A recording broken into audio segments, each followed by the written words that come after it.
చూస్ country delight, live better. ఇప్పుడే country delight app ని download చేసుకోండి.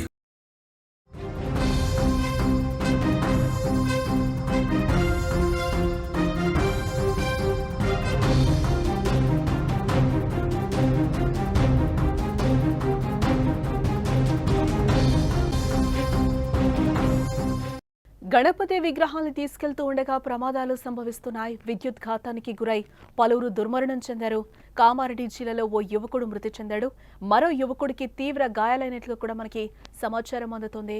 వినాయక చవితి నేపథ్యంలో మండపాల్లో ప్రతిష్ఠించేందుకు గణేశుడి భారీ విగ్రహాలు తీసుకొస్తూ విద్యుత్ ఘాతానికి గురై యువకులు ప్రాణాలు కోల్పోతున్న సంఘటనలు పెరిగిపోతున్నాయి. తెలంగాణలో ఇప్పటి వరకు కూడా 4 ప్రాణాలు కోల్పోయారు. హైదరాబాద్లో కృష్ణాష్టమి వేడుకల్లో ప్రమాదం జరిగి 6 చనిపోయిన గంటల్లోనే రాష్ట్ర వ్యాప్తంగా ఈ ప్రమాదాలు జరగడం తీవ్ర విషాదాన్ని నింపుతోందని చెప్పుకోవచ్చు.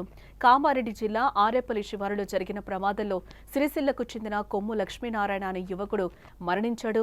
సిరిసిల్ల జిల్లాకు చెందిన విశ్వనాథ గణేష్ మండలికి చెందిన సభ్యులు గణపతి విగ్రహాన్ని తీసుకొచ్చేందుకు నిజామాబాద్ జిల్లా పెరికిట్ గ్రామానికి బయలుదేరారు.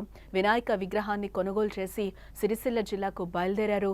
సరిగ్గా కామారెడ్డి జిల్లా పాల్వంచ మండలం ఆరేపల్లి స్టేజ్ వద్దకు రాగానే గణపతి విగ్రహానికి విద్యుత్ వైర్ తగలడంతో గణపతి విగ్రహానికి ఆనుకొని ఉన్న లక్ష్మీనారాయణ అక్కడికక్కడే మృతి చెందాడు. సాయి కుమార్ అనే మరో యువకుడు కూడా తీవ్రంగా గాయపడ్డాడు. వెంటనే గణేష్ మండలి సభ్యులు గాయపడిన సాయి కుమార్ ను చికిత్స నిమిత్తం కామారెడ్డి ఆసుపత్రికి తరలించారు. సంఘటనా స్థలానికి పోలీసులు చేరుకుని పరిస్థితిని సమీక్షించి మృతదేహాన్ని పోస్టుమార్టం నిమిత్తం కామారెడ్డి ఏరియా హాస్పిటల్కు తరలించడం జరిగింది. ఈ మేరకు మాచారెడ్డి పోలీసులు కూడా కేసు నమోదు చేసుకుని దర్యాప్తు చేస్తున్నారు. వినాయక విగ్రహాలను తీసుకెళ్లే సమయంలో యువత చాలా జాగ్రత్తలు పాటించాలని కూడా పోలీసులు కూడా సూచిస్తూ ఉన్నారు. మొన్న కృష్ణాష్టమి రోజు కూడా ఏ విధంగా ఎలాంటి ఘటన జరిగిందో కూడా మనం చూసాం. అనుకోకుండా కరెంటు వైర్లు తగిలి కూడా అప్పటికప్పుడు ఒక 4 చనిపోయిన పరిస్థితి కూడా మనకు కనిపించింది.